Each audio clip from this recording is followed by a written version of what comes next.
Vào những năm đầu thế kỷ 20, trên cao nguyên Mơ Nông, vùng đất cuối cùng của dãy Trường Sơn Tây Nguyên, đã diễn ra một cuộc khởi nghĩa chống thực dân Pháp kéo dài 1/4 thế kỷ.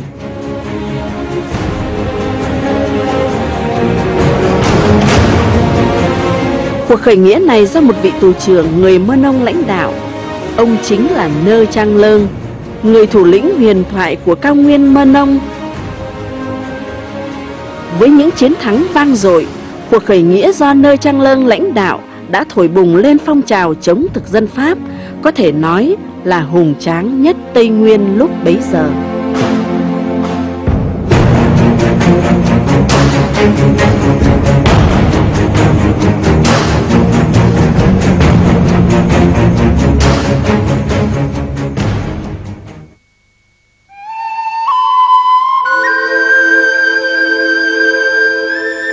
Cao nguyên Mơ Nông nằm trên độ cao hơn 800 mét so với mặt biển, thuộc cực Nam Tây Nguyên, với diện tích khoảng 10.000 km vuông.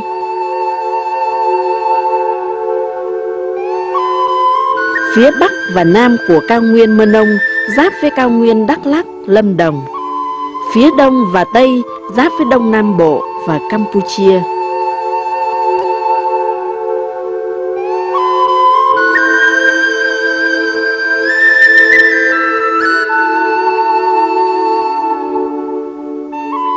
Từ xa xưa, cao nguyên này là nơi cư trú của đồng bào Mơ Nông. Ngày nay thuộc tỉnh Đắk Nông và một phần của tỉnh Bình Phước.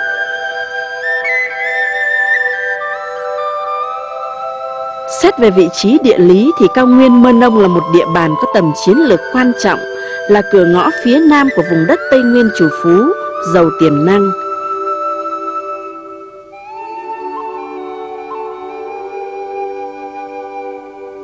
Chính vì có tầm quan trọng về kinh tế và quốc phòng như vậy, nên ngay từ những năm cuối thế kỷ 19, thực dân Pháp đã đưa hàng chục phái bộ điều tra, do thám tung lên miền cao nguyên này để nghiên cứu, tìm hiểu và ghi chép nhằm thực hiện âm mưu thôn tính lâu dài.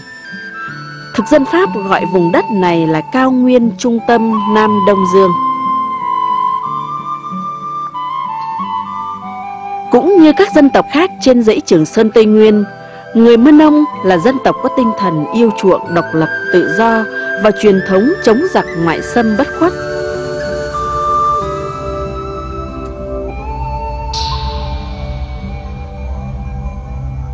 Từ lịch sử mờ tỏ trong những áng sử thi huyền thoại hay trong hiện thực, tổ tiên người Mơ Nông chưa bao giờ chấp nhận một kẻ thù nào đòi xâm chiếm mái nhà cao nguyên của họ.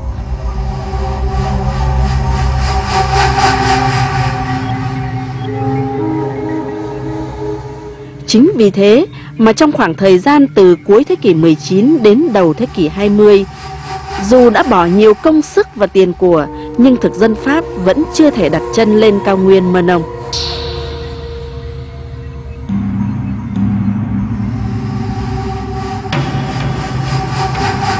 Năm 1896, Paul Doumer được cử sang làm toàn quyền Đông Dương đã chính thức phất cờ cho bọn thực dân tiến quân xâm chiếm cao nguyên Mơ Nông.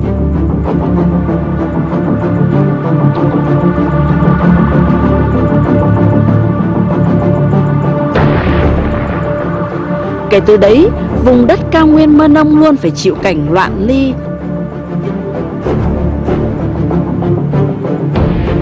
Chính sách nô dịch, sâu thuế hà khắc cùng với việc bắt lính đi phu của thực dân Pháp đã đẩy đồng bào Mơ Nông vào cảnh bị nhổ bật ra khỏi nương rẫy, đi đến bờ vực diệt vong của một dân tộc.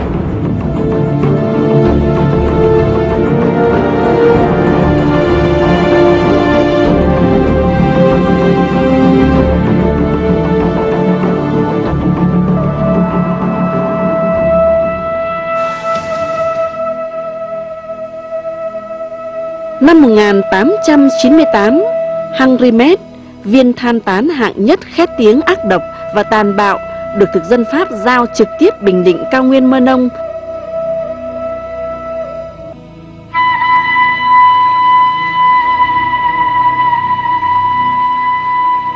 Đối với Henri Met, cao nguyên Mơ Nông có sức hấp dẫn ghê gớm mà trong nhật ký hắn đã viết rằng: Vùng đất này gây cho người ta một ấn tượng kỳ lạ đến độ ngu dại, vô thức, như đang ở trong một miền mộng ảo mà tưởng như không bao giờ thoát ra được.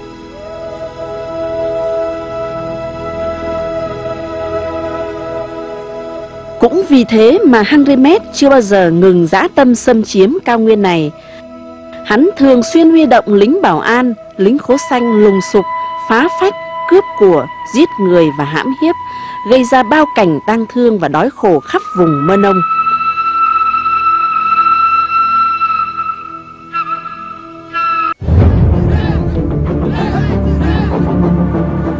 Căm hờn trước hành động tàn bạo của kẻ thù, tù trưởng Nơ Trang Lơn đã đứng lên tập hợp đồng bào Mơ Nông, làm nên cuộc khởi nghĩa chống thực dân Pháp rầm rộ trên toàn miền cao nguyên.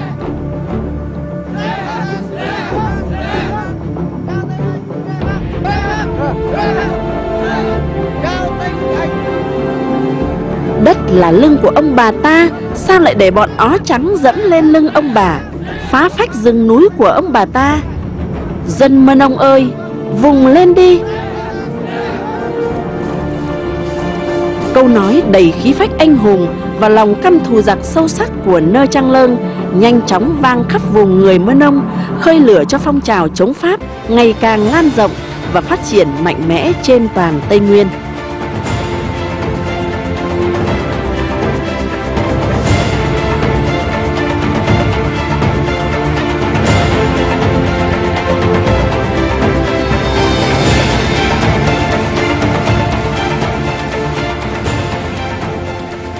Ở đâu có đàn áp thì ở đó có chống lại, ở đâu có bức thì ở đó có chống lại. Cho nên là đối với đồng bào Mơ Nông thì một cái dân tộc họ rất là hiền, họ yêu thiên nhiên, họ yêu tự do, bởi vì cuộc sống của họ là cuộc sống đại ngàn, cho nên cuộc sống nó gắn liền với con người, nó hiền hòa. Nhưng mà trước cái cách áp bức bóc lột của người Pháp như vậy thì họ cuộc khởi một tinh thần như là vang dội cả núi rừng. Cái tinh thần đó nó khởi nguồn từ anh hùng Nơ Trang Long, tập hợp được quần chúng nhân dân trong cái điều kiện là chưa có đảng. Thì chúng ta thấy rằng như vậy thì cái tinh thần yêu nước của dân tộc Việt Nam mình không chỉ người Kinh mà kể cả người dân tộc, không chỉ đồng bằng mà cả miền núi, ở đâu có xâm lược thì ở đâu có đấu tranh. Nối tiếp cuộc khởi nghĩa Yên Thế thì Nơ Trang Lơn tiếp tục tổ chức một cái cuộc khởi nghĩa kéo dài 25 năm. Cái cuộc khởi nghĩa của do Nơ Trang Lơn lãnh đạo là với quy mô khá rộng, với một cái thời gian khá dài, và đây là một cái cuộc khởi nghĩa nó thể hiện cái tinh thần yêu nước của đồng bào các cái dân tộc của Tây Nguyên nói chung, đặc biệt là đồng bào Mơ Nông của cái Đắk Nông nói riêng. Cái cuộc khởi nghĩa này nó mang một cái ý nghĩa lịch sử của quốc gia và cũng có mang cái tầm vóc quốc tế ở những cái thời điểm trước khi có đảng lãnh đạo.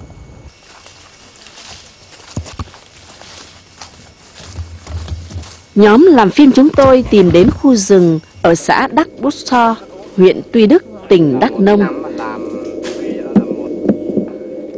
Tại đây các già làng Mơ Nông kể rằng tù trưởng Nơ Trang Lơn là người Mơ Nông biết.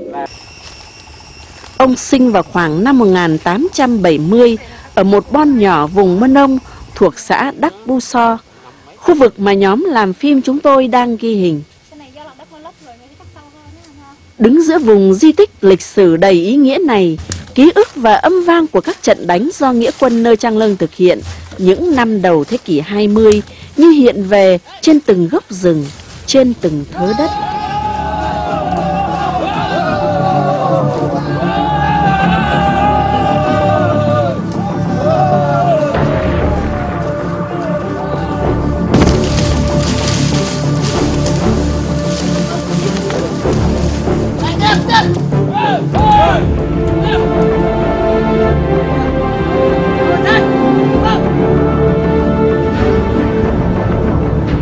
Với quyết tâm tiêu diệt và dập tắt ý chí của vị thủ lĩnh phong trào, mùa khô giữa năm 1910-1911, một kế hoạch hãm hại gia đình Nơ Trang Lơn đã được thực dân Pháp vạch sẵn.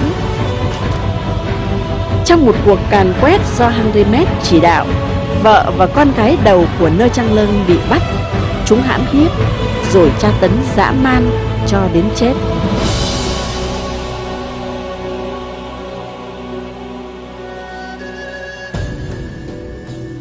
Sau đó, Hangrimet còn cho bọn lính đốt nhà Nơ Trang Lơn, đẩy ông vào cảnh vong gia bại sản.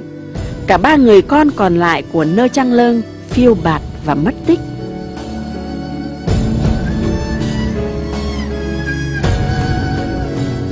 Nợ nước thù nhà chất cao như núi.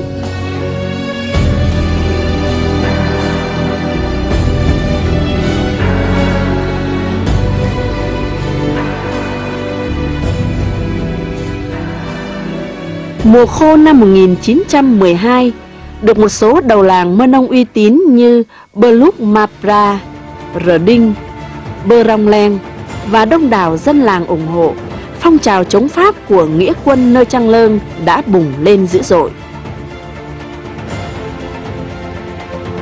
Dưới sự chỉ huy đầy mưu lược của thủ lĩnh Nơ Trang Lơn, cùng với lối chiến đấu gan dạ đặc trưng của người Tây Nguyên, xuất quỷ nhập thần, nghĩa quân đã gây cho thực dân Pháp nhiều tổn thất nặng nề.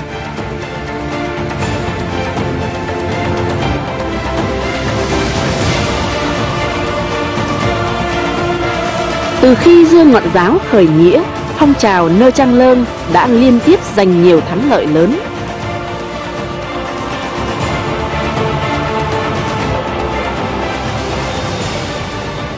Gần 100 năm về trước, đây là ngôi nhà của tòa đại lý hành chính Pháp. Cách nơi này không xa là đồn Pusra, cũng được xây dựng vào thời gian đó. Nơi đây đã chứng kiến trận đánh quy mô đầu tiên của nghĩa quân Nơ Trang Lơn nhằm trả thù giặc Pháp giết vợ con và đốt làng của ông.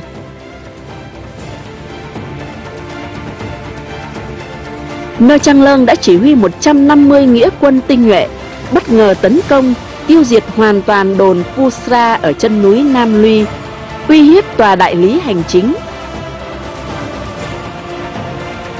Sau đó nghĩa quân liên tiếp mở nhiều trận phục kích, tập kích các đoàn tiếp tế của Hangrimet, gây cho địch nhiều thiệt hại về người và của. Sức mạnh của nghĩa quân trở thành nỗi ám ảnh kinh hoàng đối với bọn thực dân ở cao nguyên Mơ Nông.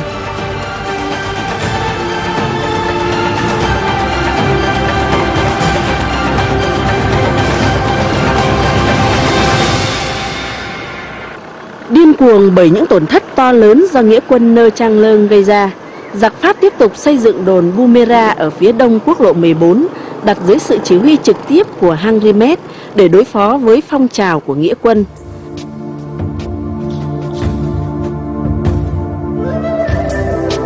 Cách đồn Bumera khoảng 10 km là Bon Buner, nay thuộc xã Quảng Trực, huyện Tuy Đức, tỉnh Đắk Nông. Tại Bon này, số phận hình như đã an bài đối với tên thực dân cáo già Hangrimet.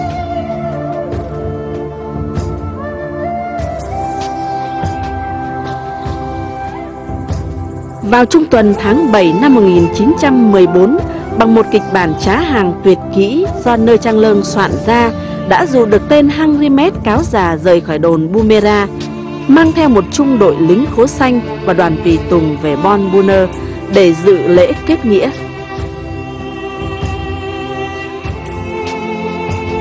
Tại đây, Nơ Trang Lơn đóng giả nghĩa quân.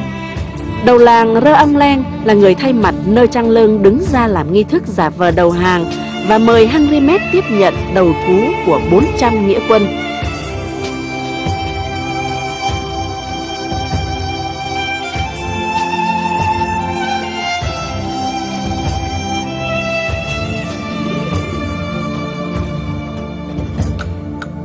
Trong lúc Hangrimet vui mừng và say sưa trong men rượu, Nơ Trang Lơn đã bất ngờ rút dao găm giấu sẵn trong người, kết liễu mạng sống của Hangrimet.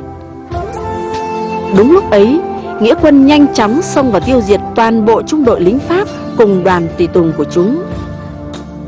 Sau khi tiêu diệt Hangrimet và trung đội khố xanh, Nơ Trang Lơn và nghĩa quân đã cải trang thành lính Pháp, nhanh chóng tiến về tiêu diệt toàn bộ đồn Bumera. Tư tưởng chủ đạo của Nơ Trang Lơn đó, xuyên suốt đó, là phải kiên trì, bền bỉ, đánh địch liên tục ở mọi nơi mọi lúc, và quyết đánh quyết thắng, quyết giành cho được thắng lợi đến cuối cùng. Thì đó là cái tư tưởng chủ đạo. Còn cái quy mô và lực lượng đó thì Nơ Trân Lơn sử dụng mọi quy mô, mọi lực lượng ở mọi địa hình, mọi nơi mọi lúc, và với một cái chiến thuật là đánh địch bằng mưu và bằng lực. Có khi là dùng mưu, có khi là dùng lực, có khi dùng cả mưu cả lực trong một trận đánh. Chỉ với một trận đánh, Henri Met và những tham vọng của hắn đã vĩnh viễn nằm lại với núi rừng Tây Nguyên, chấm dứt khoảng thời gian 6 năm khổ ải mà đồng bào Mơ Nông phải chịu đựng dưới sự cai trị hà khắc của hắn. Đánh giá về trận đánh liên hoàn Buner Bumera, sử sách đã ghi rằng đây là trận đánh đỉnh cao trong các trận đánh của nghĩa quân Nơ Trang Lơn thời kỳ đầu cuộc khởi nghĩa, quét sạch giặc Pháp khỏi cao nguyên Mơ Nông, lập lại hòa bình trên toàn vùng đất cho tới năm 1927.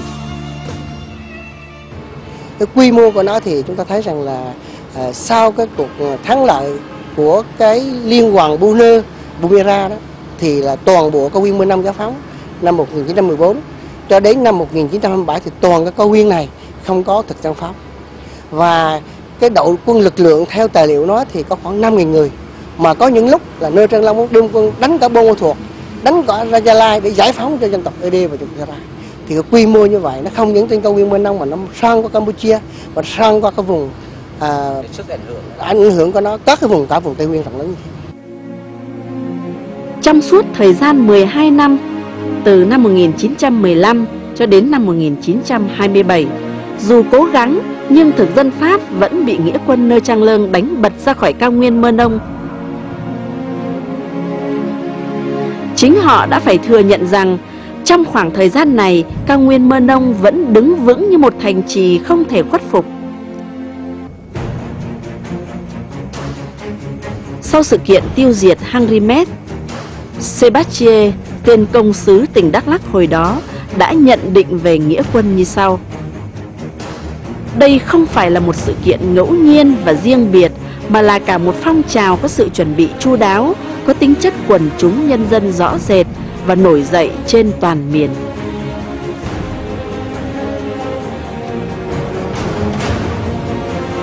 Dẫu đã nhận định đúng về mục đích và quy mô, nhưng mãi cho tới trước thời điểm mùa khô năm 1927, thực dân Pháp vẫn không sao dập tắt được ngọn lửa chiến đấu của phong trào Nơ Trang Lơn. Ý nghĩa của cái cuộc khởi nghĩa Nơ Trang Lơn này đó, nó không chỉ dừng lại ở một buôn, một làng, mà nó lan tỏa và nó liên tục, nó tác động rất lớn, nó lôi cuốn rất mạnh mẽ, nó thúc giục đồng bào các dân tộc ở Tây Nguyên cùng liên kết, cùng đoàn kết để đấu tranh chống thực dân Pháp. Nó thể hiện một cái tinh thần yêu nước, yêu quê hương, yêu độc lập tự do và cần có một cái cuộc sống ấm no hạnh phúc cho đồng bào các dân tộc. Do đó cho nên khi thực dân Pháp đến đặt cái ách thống trị xâm lược đàn áp thì lập tức cái truyền thống yêu nước và cái tinh thần độc lập đó nó được phát huy cao độ dưới sự lãnh đạo của Nơ Trân Lơn, và các anh hùng dân tộc khác đã liên kết lại, đoàn kết lại để chiến đấu đến cùng và giành chiến thắng rất là oanh liệt. Có thể nói là tôi vô cùng ngưỡng mộ tù trưởng Nơ Trang Lơn. Tôi đã leo lên tận chỗ mộ của Henri Met thì mình cũng lại thấy thêm một lần nữa là rất là ngưỡng mộ là đấy. Có thể là sau này Bác Nút đánh Pháp chảy máu, nhưng mà Nơ Trang Lơn cũng bằng những cái vật dụng tầm thường như vậy thôi mà cũng làm chết một tên thực dân như vậy, thì tôi nghĩ là quả là điều rất là đáng ngưỡng mộ. Đầu thập niên 30 của thế kỷ 20, cuộc khủng hoảng kinh tế thế giới đã bắt đầu lan vào Đông Dương. Trên các khu vực thuộc địa, thực dân Pháp liên tục gây sức ép, đẩy mạnh công cuộc nô dịch, bóc lột đồng bào bản địa Tây Nguyên.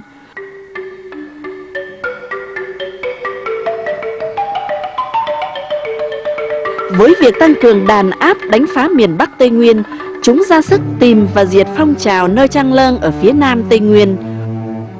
Cuộc xâm lược trở lại cao nguyên Mơ Nông của thực dân Pháp lúc này quy mô và ác liệt hơn nhiều. Cuộc đối đầu một mất một còn giữa kẻ địch và nghĩa quân Nơ Trang Lơn bước sang một giai đoạn hấp dẫn và khốc liệt hơn.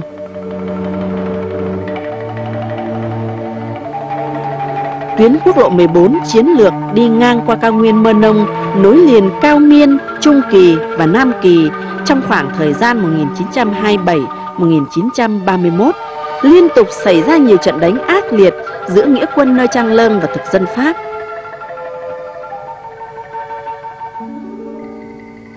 Mùa khô năm 1931, thực dân Pháp huy động một lực lượng lớn với máy bay yểm trợ, chia thành nhiều hướng tiến đánh nghĩa quân Nơ Trang Lơn. Trước sức mạnh và sự phong tỏa gắt gao của kẻ thù, Nơ Trang Lơn và nghĩa quân của ông vẫn nêu cao dũng khí, giữ vững tinh thần chiến đấu. Trong một bữa tiệc ăn thề đồng tâm diệt giặc, Nơ Trang Lơn đã rút dao chỉ vào cánh tay mình và nói với nghĩa quân rằng: khi nào máu trong người ta hết chảy, lưỡi dao này chặt không còn đứt nữa, thì ta mới thôi đánh bọn ó trắng. Nơ Trang Lơn kêu gọi nghĩa quân ra sức lập làng phòng thủ, cắm trông, cài bẫy. Ông chỉ đạo dân làng vừa tăng cường sản xuất, vừa rèn đúc nhiều vũ khí để chuẩn bị cho cuộc trường kỳ chiến đấu. Tháng 3 năm 1933, giặc Pháp mở một cuộc hành quân quy mô càn quét vào căn cứ nghĩa quân ở núi Nam Nung từ 3 hướng: Buden Grom ở hướng Bắc, Căng Rô Lăng ở hướng Tây và Budop ở hướng Nam. Trong trận càn ác liệt này, đầu làng Rờ Đinh, người thủ lĩnh tin cậy của Nơ Trang Lơn, bị sa vào tay giặc. Trả thù cho những mất mát của nghĩa quân, tháng 3 năm 1935, dưới sự chỉ huy trực tiếp của Nơ Trang Lơn, khoảng 300 nghĩa quân đã bất ngờ tấn công diệt gọn đồn Lơ Rô Lăng. Trước sự tiến công dũng mãnh của nghĩa quân, giặc Pháp đã phải đưa cả máy bay oanh tạc ngăn ngừa, không cho nghĩa quân phát triển tấn công những khu vực khác. Khi mà sử dụng lực lượng địch càn quét thì ông sử dụng hầm hào, cung tên, nỏ ná. Nếu mà địch càn quét thì ông sử dụng bằng cạm bẫy, bằng lực lượng cung tên. Ông đánh lẻ, đánh nhỏ, đánh tỉa. Có lúc thì ông đánh chính diện, có lúc ông đánh ngăn diện, nhưng có lúc ông đánh diệt diện. Đấy, tức là cách đánh của ông là rất linh hoạt. Tháng 6 năm 1935, trong lúc Nơ Trang Lơn và nghĩa quân bày mưu tính kế để đối phó với sức mạnh của kẻ thù, thì bị kẻ gian chỉ điểm nơi ẩn náu. Đúng lúc đấy, thực dân Pháp lập tức huy động tất cả tiềm lực quân sự, mở một cuộc càn quét bao vây căn cứ ẩn náu của nghĩa quân ở núi Nam Nung. Tại đây, nhân dân và nghĩa quân Nơ Trang Lơn đã chiến đấu dũng cảm suốt 12 ngày đêm, gây nhiều thương vong cho địch. Tuy nhiên, với lực lượng đông đảo và sự yểm trợ của các phương tiện chiến tranh hiện đại của kẻ địch, nghĩa quân đã bị tổn thất nặng nề. Nơ Trang Lơn và một số thủ lĩnh thân cận đã chiến đấu đến hơi thở cuối cùng và lần lượt hy sinh. Nơ Trang Lơn mất vào ngày 25 tháng 6 năm 1935.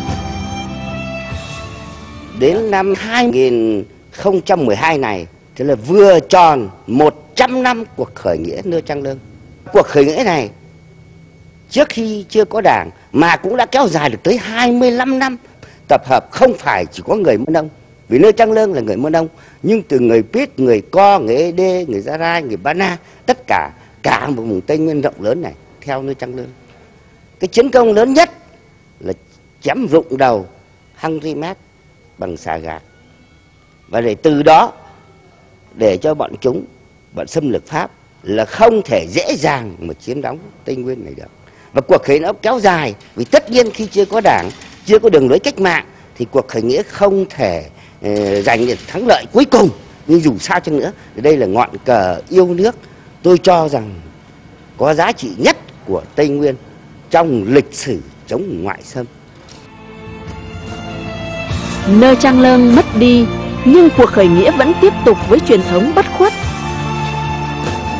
Người Mơ Nông ở Nam Tây Nguyên đã cùng với các đồng bào anh em kề vai sát cánh, tổ chức hàng loạt cuộc khởi nghĩa, liên tiếp đánh bại âm mưu thôn tính lâu dài của thực dân Pháp, góp phần làm nên cuộc tổng khởi nghĩa tháng 8 năm 1945 thành công trên toàn Tây Nguyên.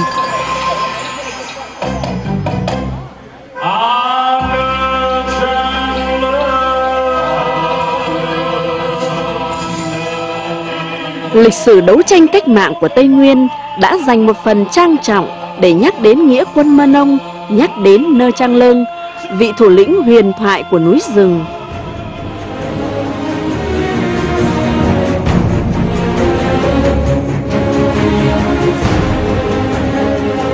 Tinh thần thiết tha yêu nước, yêu chuộng hòa bình và ý chí chống giặc ngoại xâm đến hơi thở cuối cùng của tù trưởng Nơ Trang Lương đã và sẽ được đồng bào các dân tộc Tây Nguyên tiếp nối ào ạt như dòng chảy của thác rừng, chảy mãi không ngừng nghỉ giữa đại ngàn Tây Nguyên.